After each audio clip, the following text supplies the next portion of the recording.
Good morning মহালয়ায়।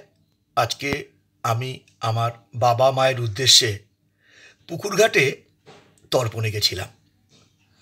আমার ছেলে সোহান আর ছোট ছেলে রটি সঙ্গে হাজির। এই দেখুন, আমি পুকুর পাড়ে নামবো, রটিও চুপ করে আমার সঙ্গে নামবে, বসে থাকবে।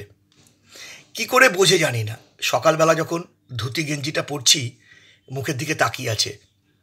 জোর জবস্তি করে ওর বেলটাকে বার করলো এবং আমার সঙ্গে আসবেই। গত বছরও এসছিল।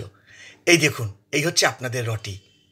যাই হোক, আজকে এই শুভ দিনে মা বাবার নামে জলদান করলাম।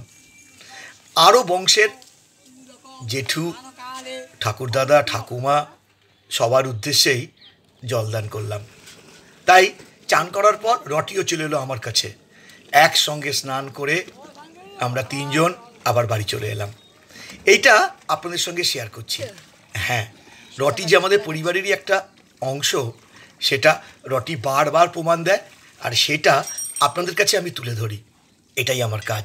ভালো থাকবেন, সুস্থ থাকবেন। আগামী দিনগুলো যেন আরও সবার ভালো কাটে, এই কামনা করি।